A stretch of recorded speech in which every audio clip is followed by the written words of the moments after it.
So hello friends. तो आज ये सीरीज जो एनसीईआरटी की अभी हम लोग स्टार्ट किए हैं, इसमें क्लास 9 के चैप्टर 1 साइंस के बारे में डिस्कस करेंगे। और जो चैप्टर 1 है मैटर इन आवर सराउंडिंग, इसको बहुत डिटेल तरीके से एक्सप्लेन करेंगे। इस सीरीज में आपको डिटेल्ड एक्सप्लेनेशन ऑफ एनसीईआरटी और इनकी क्वेश्चन सॉल्विंग, किस तरह से आंसर लिखना चाहिए, कीवर्ड्स क्या होने चाहिए और मॉडल पेपर, ये सारी चीजें इसमें मिलेंगी। तो इस वीडियो को ध्यान से देखिए और आपके जो भी डाउट्स होंगे आप नीचे कमेंट सेक्शन में कमेंट कर सकते हैं। हमारे फेसबुक पेज में आप आकर अपने सवाल पूछ सकते हैं, और जैसे बाकी स्टूडेंट हमारे व्हाट्सएप ग्रुप में मौजूद है वो भी इसमें ऐड हो सकते हैं, और आपको जो भी सवाल होंगी वो सवाल के जवाब आपको तुरंत ही मिलेंगे। तो कंसेप्ट क्लियर करना बहुत इंपॉर्टेंट होता है। ज्यादातर हम लोग बच्चों को देखते हैं कि वो कुछ सिलेक्टिव क्वेश्चंस को पढ़कर एग्जाम के लिए प्रिपेयर करते हैं। They are taking the most risk of their life, but most of the time it happens कि रिजल्ट अच्छा नहीं आता। तो कोशिश करते हैं कि कंसेप्ट, जो चीज आपको थोड़ी सी भी कंफ्यूजिंग लगे, उस चीज को बहुत सिंपल तरीके से समझाया जा सके। इस तरीके के हम और भी जितने चैप्टर्स है, और भी जितने सब्जेक्ट्स है, और भी जितने क्लासेस है, और भी जितने सारे बुक्स है, उनको भी हम कवर करेंगे। तो ये जो सीरीज है मेधा क्लासेस की, इसको आप कंटिन्यू करते रहिए, सीरीज को देखते रहिए, तो आपकी सेल्फ स्टडी में ये बहुत हेल्प करेगी। सो हम लोग स्टार्ट करते हैं आज। जो हमारा पहला चैप्टर है साइंस का, क्लास 9 की, matter in our surrounding.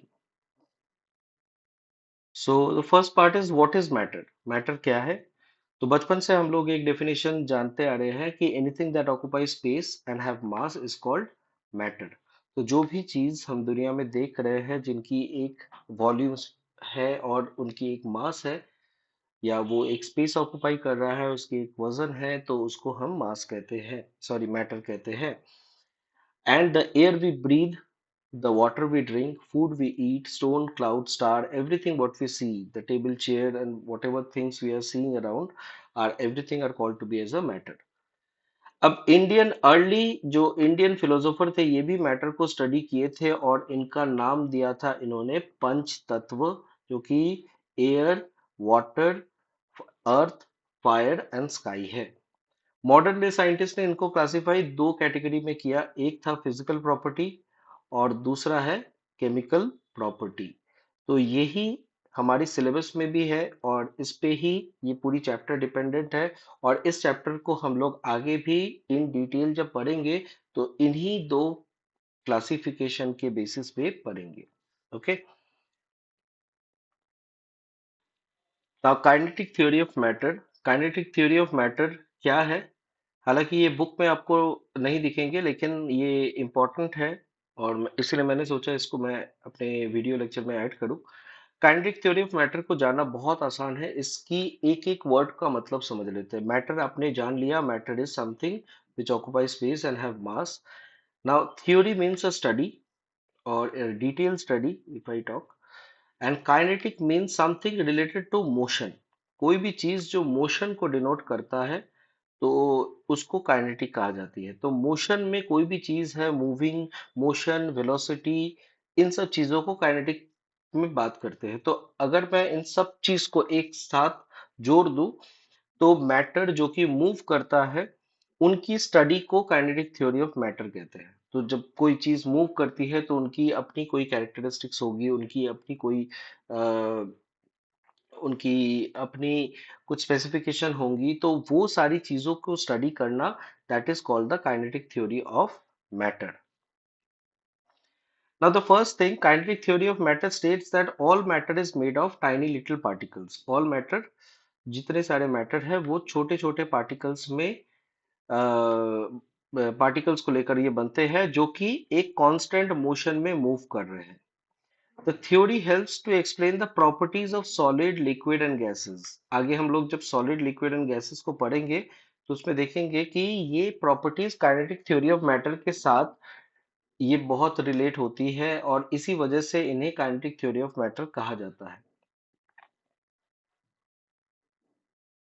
So now we come to the characteristic particle of matter. Now particle of matter have spaces between them. इनके अंदर स्पेस होनी चाहिए। मैटर्स आर कंटिन्यूअसली मूविंग, जैसे काइनेटिक थ्योरी ऑफ मैटर में मैंने कहा था कि पार्टिकल्स मूव करते रहेंगे। पार्टिकल अट्रैक्ट ईच अदर, मतलब इंटरमॉलिक्यूलर फोर्सेस उनमें होनी चाहिए।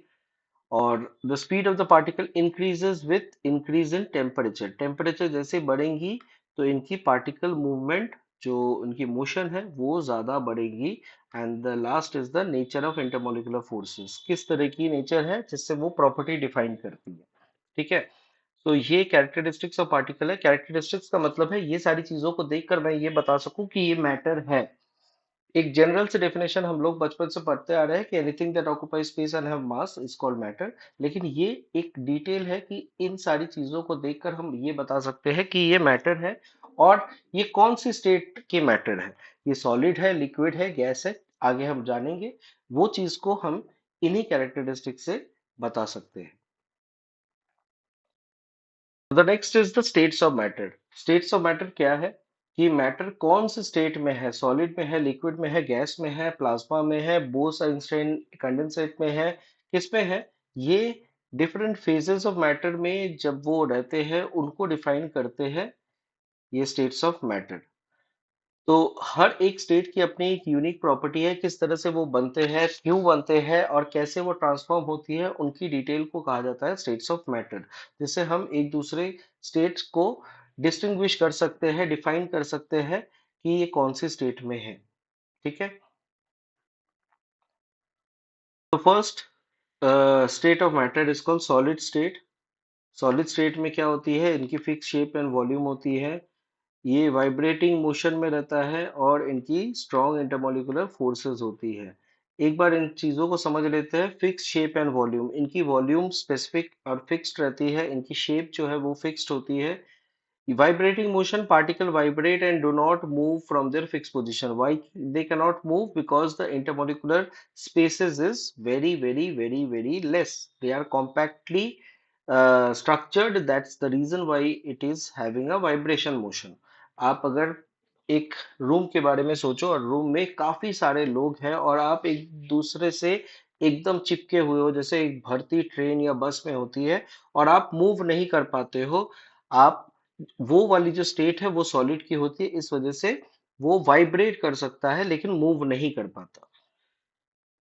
स्ट्रॉन्ग इंटरमोलिकुलर फोर्सेस, ये इन दोनों में स्ट्रॉन्ग इंटरमोलिकुलर फोर्सेस होती है। इन सारे जो मॉलिक्यूल्स हैं इनमें अपने अपने मॉलिक्यूल्स में इंटरमोलिकुलर स्पेसेस इतनी ज्यादा होती है जिसके कारण ये एक दूसरे की अट्रैक्शन या बाइंडिंग में रहते हैं। नेक्स्ट है लिक्विड स्टेट। लिक्विड स्टेट में it has fixed volume, volume तो फिक्स्ड है लेकिन फिक्स शेप नहीं है। इनकी शेप जो होती है वो फिक्स नहीं होती है, जिस भी कंटेनर में आप डालो उसी कंटेनर में वो अपना शेप ले लेती है, लेकिन इनका फिक्स्ड वॉल्यूम है। कि 1 लीटर अगर हम लिक्विड को देखें तो वो 1 लीटर ही रहता है। Fluid motion means the particle move past each other allowing liquid to flow, क्योंकि इंटरमोलिकुलर स्पेसेस है इसमें थोड़ी सॉलिड से ज्यादा, इस वजह से ये मूव कर पाती है। Moderately intermolecular forces because it is more the less than solid but more than gases. इनकी जो फोर्स ऑफ अट्रैक्शन है ये सॉलिड से कम है लेकिन गैस से काफी ज्यादा है। The third state is called the gaseous state. Gaseous state में no fixed shape और volume, ना उसकी shape होती है ना कोई volume होती है। गैस की आप volume नहीं देख सकते, आप shape नहीं देख सकते। फ्री मूवमेंट, क्योंकि इंटरमोलिकुलर स्पेसेस काफी ज्यादा है तो इस वजह से ये आराम से मूव कर सकते हैं। वीक इंटरमोलिकुलर फोर्सेस, सबसे वीक है इंटरमोलिकुलर फोर्सेस, इस वजह से ये रैंडमली फार अपार्ट मूव करते रहते हैं।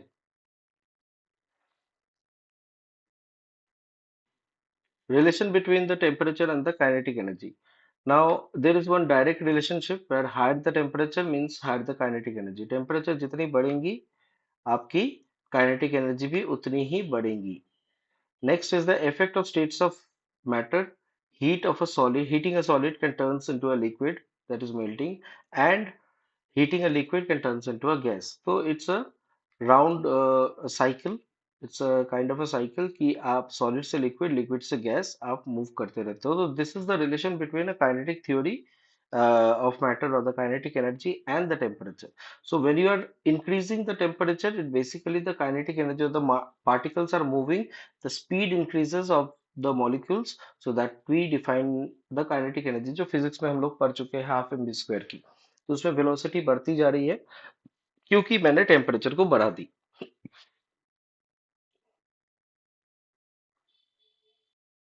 Next is, can matter change its state? So yes, matter can change its states, and it's a very fundamental concept of science that matter changes its states. Matter changes state from solid to liquid, liquid to gas, and gas to again solid based on the temperature and pressure changes. तो temperature pressure change जैसे जैसे होंगी ये अपनी state को change करती रहेंगी। ठीक है। अब पहला state change of matter है melting. Melting is a process by which solid turns into a liquid. जैसे ice melt into a water. How it happens? This is very important. Ice melt होता है, पानी में कन्वर्ट हो जाती है जब हम उसे हीट करते हैं। But how it happens, that is very important. When the solid is heated, it's particles, that is the molecules, gains energy. जब हम किसी चीज को हीट करते हैं तो गेन करता है एनर्जी, जब हम किसी चीज को ठंडा करते हैं तो वो लूज करता है energy. So when the solid is heated, it's particle gains energy and starts vibrating. Now, why it is start vibrating? Because as you have seen in the molecules are closely packed. So when they are closely packed, they cannot able to move. So when they are cannot able to move, they only vibrate more vigorously until they break free from their fixed position and turns into a liquid. अब इस चीज को थोड़ा सा इस तरीके से समझते हैं कि जब आप भीड़ किसी बस में या ट्रेन में रहते हो, बहुत ज्यादा भीड़ रहती है और आप एक जगह से दूसरी जगह मूव नहीं कर पाते, आप अपने हाथों को हिला नहीं पाते, इतनी जो जैम पैक्ड भीड़ रहती है, वो भीड़ ही एक स्ट्रक्चर होती है सॉलिड की। तो वो मूव करना चाहते हैं लेकिन वो मूव नहीं कर पाते, और इस वजह से ये वाइब्रेट करते हैं अपनी तरफ। तो ये वाइब्रेशन तब तक चलती है जब तक वो अपनी जो इंटरमोलिकुलर अट्रैक्शन है, जो सॉलिड में सबसे ज्यादा है, वो उसको वीकर करते करते करते करते एक टाइम आती है जब वो एक दूसरे की जो रिलेशन होती है वो छूट जाती है और वो अपना स्टेट चेंज करते हैं। The same thing happens in the liquid and the gaseous state, but solid में सबसे ज्यादा होती है क्योंकि सॉलिड की जो इंटरमोलिकुलर फोर्सेस है ये सबसे ज्यादा है in compare to liquid and that of gas. तो सॉलिड में इंटरमोलिकुलर फोर्सेस सबसे ज्यादा है, तो वो उस चीज को और ज्यादा देर से उसे अटेन कर पाएंगी। Next is the freezing. Freezing is the process by which the liquid turns into a solid. So water freezing into the ice, this is the best example. ठीक the opposite of the process what we have studied before. तो इसमें क्या होता है ना, liquid जो cool होती है वो धीरे धीरे पार्टिकल लूज करती है एनर्जी। अब पार्टिकल लूज कर रही है तो काइनेटिक एनर्जी स्लो हो रहा है, स्पीड उसकी स्लो हो रही है। जैसे स्लो हो जाती है तो वो अपने आप को अरेंज करते हैं into fixed structure, that is giving up a fixed volume. तो that volume change from a bigger volume to the smaller one, it's end up to called as freezing. Condensation is a process by which the gas turns into a liquid. आप जब भी कोई चीज को उबालते हो और उसको ऊपर से कोई ढक्कन दे देते हो तो नीचे की गैस ऊपर सतह जो ठंडी एटमॉस्फेयर है उनके साथ जब टच में आती है तो वो ठंडा होता है और एक ड्रॉपलेट फॉर्म करता है। This is the basic example of condensation. Now again what, how it happens? When a gas is cooled, it particle loses energy. जब भी गैस कूल होती है, अब ये चीज आपके दिमाग में आसानी से बैठ गई होंगी, जब भी हम किसी चीज को हीट करते हैं it gains energy, when we cool it lose energy. तो जब गेन करते हैं एनर्जी तो क्या होता है कि काइनेटिक एनर्जी बढ़ती है, क्योंकि higher the kinetic energy, higher the kinetic energy, higher the temperature, higher the kinetic energy. तो जैसे टेम्परेचर बढ़ती है काइनेटिक एनर्जी भी उतनी ही बढ़ती है। तो गैस को कूल किए तो एनर्जी लूज हो गया, एनर्जी लूज हुआ तो काइनेटिक एनर्जी स्लो हो गया, स्लो हो गया तो reduce kinetic energy. It makes the intermolecular forces, जैसे वो लूज करता रहा वैसे इंटरमोलिकुलर फोर्स बढ़ते रहे, जैसे इंटरमोलिकुलर फोर्स बढ़ते रहे, गैस से वो लिक्विड में कन्वर्ट हो गया। Next is sublimation. Now this is a direct process, एक स्टेप ऊपर जंप करना, स्टेप जंप कर जाते हैं, ये एक स्टेट जंप कर जाते हैं। जैसे हम लोग मैथ्स में स्टेप जंप करते हैं, ये स्टेट जंप करती है, but processes remain the same. Sublimation is a process by which solid turns directly into gas without passing through the liquid state. तो sublimation एक ऐसा प्रोसेस है जिसमें सॉलिड से हम डायरेक्टली गैस में कन्वर्ट हो जाते हैं without going into the phase of liquid. अब वही प्रोसेस है, सॉलिड को मैंने हीट की और ये पार्टिकल गेन किया एनर्जी, इतनी गेन की कि वो अपने इंटरमोलिकुलर फोर्स ऑफ अट्रैक्शन से हट गए। जैसे इंटरमोलिकुलर फोर्स ऑफ अट्रैक्शन से हटे, ये गैस में कन्वर्ट हो गया। ठीक इसकी ऑपोजिट है deposition. Deposition is a process by which gas turns directly into solid without passing through the liquid state. Liquid state में आने से पहले ही गैस से वो सॉलिड बन जाती है, जिनको डिपोजिशन कहते हैं, और इसका एग्जांपल है फ्रॉस्ट फॉर्मिंग या frosting. How it happens? When a gas cooled, particle lose energy, kinetic energy slows down, come closer together to form solid. So this is the basic definition. एक और चीज जिसको मैंने लास्ट में रखा क्योंकि इंपॉर्टेंट है, आई कैचिंग है और बहुत इंपॉर्टेंट कंसेप्ट है, कंसेप्ट के ऊपर बहुत सारे कंसेप्चुअल क्वेश्चंस आते हैं, and that is evaporation. Now evaporation is not a bulk process, it's a slow process in compare to boiling. Boiling is a bulk process जिसमें पूरी लिक्विड ही अटेन करती है उस टेम्परेचर को, that is 100 degree centigrade in order to boil.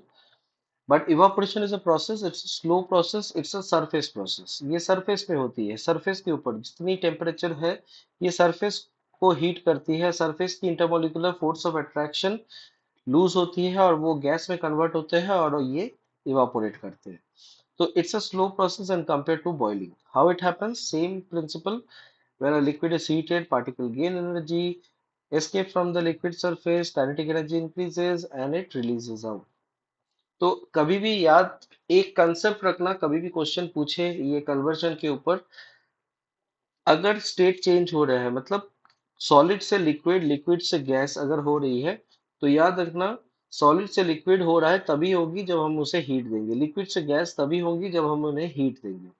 तो इनमें हमें क्या चीज, क्या कीवर्ड्स होंगी? पहला कीवर्ड होगा कि सॉलिड से लिक्विड हो रहा है, तो heat we are providing, when we are providing heat, so the kinetic energy increases. Kinetic energy increase होगा, काइनेटिक एनर्जी के साथ साथ जैसे हम टेम्परेचर देते रहेंगे तो काइनेटिक एनर्जी इंक्रीज होगी। काइनेटिक एनर्जी के साथ साथ इंटरमोलिकुलर फोर्स ऑफ अट्रैक्शन धीरे धीरे वीक होगी और एक टाइम पे वो छूट जाएंगी।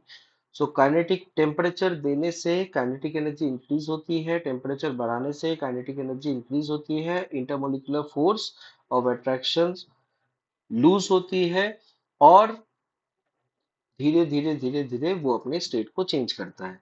सिमिलरली जब हम प्रोसेस उल्टे से आ रहे हैं, गैस से लिक्विड, लिक्विड से सॉलिड, तो सेम प्रोसेस, जब स्लो डाउन होता है, टेम्परेचर कम होती है, काइनेटिक एनर्जी कम होगा, पार्टिकल मूवमेंट स्लो होगी और इनकी जो फोर्स ऑफ अट्रैक्शन फिर से एक अट्रैक्शन बनेंगी और अपने शेप में आएंगे और ये स्टेट को चेंज करेंगे। Now, the factor which are affecting evaporation, before we go, we have to understand the energy and the state change. Now, endothermic and exothermic ये प्रोसेस मैंने यहाँ पे इंक्लूड इसलिए किया है कि इसको एक बेसिक सा चीज है, इसे समझ लेते हैं। Endo means something which is coming inside, and exo comes from the word exit, so it goes outside. So when we are absorbing energy, so it's called endothermic process. When we are releasing energy, it's called exothermic process. So that's it. Now the factors which are affecting evaporation, one is the temperature. Higher the temperature, faster the evaporation. Surface area, larger the surface area, faster the evaporation. Humidity, lower humidity, faster the evaporation. Wind speed, higher the wind speed, faster the evaporation. Nature of the liquid, volatile liquid evaporate faster. Alcohol, petrol, ये जितनी जल्दी evaporate करेंगे, water उससे कम ही time में evaporate कर पाएंगे। Atmospheric pressure, lower atmospheric pressure, higher the evaporation. impurities can slows down evaporation. Take an example, आप दो थाली में एक में सिर्फ पानी और दूसरे में नमक पानी लेते हैं और उन दोनों को आप छत पे रख देते हैं। आधे घंटे बाद आप देखोगे the weight or the mass of liquid or the volume of liquid of plain water will be more less in compared to the salt water. Why? Because in salt water we have added salt as an impurity. ठीक है, तो नमक वाली पानी में कम evaporation होगी या थोड़ा स्लो इवापोरेशन होगा in compare to the plain water. Okay, now the important concept, evaporation causes cooling. इवापोरेशन से कूलिंग इफेक्ट कैसे आती है ये हम जानेंगे। The particle of liquid absorb energy from the surrounding to regain energy and loss during evaporation. जो जब हम किसी चीज को हीट करते हैं, हम लोग पहले भी पढ़ चुके हैं, तो उनकी काइनेटिक एनर्जी बढ़ जाती है क्योंकि उनकी टेम्परेचर जैसे इंक्रीज होती है काइनेटिक एनर्जी बढ़ जाती है। जब हम इवापोरेशन होती है तो उनकी हीट एनर्जी फिर कम हो जाती है। क्यों? अब वाटर की स्पेसिफिक हीट कैपेसिटी को जानते हैं, हालांकि ये आपके चैप्टर में इंक्लूड नहीं है, बट एक्सप्लेनेशन के लिए मैंने ये इंक्लूड किया है। थोड़ा सा अच्छे से समझ लेते हैं, हीट चैप्टर में इसको डिटेल में हम लोग जानेंगे। Specific heat capacity of water, हर एक किसी भी चीज की अपनी एक स्पेसिफिक हीट कैपेसिटी होती है। मतलब कितना तक वो हीट अपने अपने में वो स्टोर कर सकता है। तो वाटर की ये है 4.18 जूल पर ग्राम पर डिग्री सेल्सियस में ये हीट स्टोर कर पाते हैं। तो अगर मैं इसको थोड़ा सा स्पेसिफिकली देखूं तो इतना हीट एक वाटर स्टोर करता है। जैसे वो अपने टेम्परेचर को अटेन करता है तो वो वाटर अपनी बॉडी से वो हीट को लेकर निकल जाती है। अब आपने जब फैक्टर मैंने समझाया था तो आपको मैंने कहा था कि अगर विंड स्पीड ज्यादा हो तो आपको इवापोरेशन फास्ट होती है। अब एक चीज नोटिस करिए, अगर ये दोनों को जोड़ते हैं कि वाटर की हमारे बॉडी में हीट है, हम जब स्वेट करते हैं तो वो एक तरीके का वाटर ड्रॉपलेट होता है और हर वो droplet 1 gram water droplet 4.2 joule हमारे बॉडी से ले रही है। तो हमारी बॉडी से हर वो छोटे छोटे 1 ग्राम के वाटर ड्रॉपलेट 4.2 जूल हमारे बॉडी से खींच रही है। जब भी हम फैन के पास या किसी भी विंड या हवा चल रही है, तेज हवा चल रही है, उसमें हम स्वेटी हालत में जाते हैं तो हमें ठंडगी एक लगती है। ये ठंडगी इसलिए लगती है क्योंकि इवापोरेट वो जो वाटर पूरी 4.2 जूल लेकर वहां पे खड़ी हुई है, उस वाटर को विंड स्पीड लेकर निकल जाती है तो हमारे बॉडी की वो हीट भी लेकर चली जाती है। इस वजह से हमें ठंड लगती है। अब इसको थोड़ा सा और अच्छे से जानते हैं जब हम लोग हीट में पढ़ेंगे। लेटेंट हीट ऑफ वेपोराइजेशन आगे के स्लाइड में मैंने ऐड किया है। लेटेंट हीट ऑफ वेपोराइजेशन एक लेटेंट हीट एक खुद में एक कंसेप्ट है जिसके कारण हमें ये स्वेटिंग से या जब भी हम शावर लेकर आते हैं, हमारे वाटर ड्रॉपलेट्स जो बॉडी में रहती है वो हमें एक ठंडगी देती है। वो ठंडगी इस कारण देती है क्योंकि हर एक ड्रॉपलेट माइन्यूट स्केल में मैं बता रहा हूँ, ये कंसेप्चुअल होता है और इसको अच्छे से समझ लीजिए। एक एक वाटर ड्रॉपलेट जो 1 ग्राम वाटर ड्रॉपलेट उसके पास 4.2 जूल कैपेसिटी हीट होती है। और ये पूरी हीट मतलब हमारे बॉडी के हजारों लाखों करोड़ों जो हीट है, जितनी हीट हो चुकी है, हम लोग जैसे वो हीटिंग बॉडी को ठंडे किसी चीज के सामने रखते हैं या फिर स्वेटिंग में या फिर हम शावर लेते हैं, तो वो बॉडी की वो टेम्परेचर एब्जॉर्ब करती है। कौन एब्जॉर्ब करती है? वाटर एब्जॉर्ब करती है। कितनी एब्जॉर्ब करती है? 4.2 जूल पर ग्राम। तो 4.2 जूल हर वो ड्रॉपलेट एब्जॉर्ब करके वेट कर रही है। जैसे वो इवापोरेट होती है, जैसे मैं इवापोरेशन की फैक्टर में आता हूँ, वो बॉडी से रिलीज होती है और वो वाटर ड्रॉपलेट इवापोरेट होती है हीट के साथ ही। तो जैसे वो हीट को लेकर बॉडी से चली जाती है, हमें ठंडगी मिलती है। सो this is the basic concept. अब मैं इस चीज को थोड़ा सा इंग्लिश एक्सप्लेनेशन दे दूं क्योंकि लिखना तो इंग्लिश में होगा आपको, जो बच्चे इंग्लिश मीडियम में पढ़ रहे हैं। तो इसको समझ लेते हैं इंग्लिश में कि the heat capacity for 1 gram of water is 4.2 joule Now we, in the enormous amount of heat energy in our body after we take a shower or after we perspire, when we are standing in factors of the evaporation, the factor which affecting the evaporation in any of the factor when we are standing, we see that we are feeling that cooling effect. Why the cooling effect we are feeling? Take an one factor of the evaporation. One factor of evaporation is the wind speed. जैसे तेज हवाएं चलेंगी, wind speed is going, the water droplet is getting evaporated. When the water droplet is getting evaporated, it's taking the heat with itself, and that heat amount is 4.2 joule.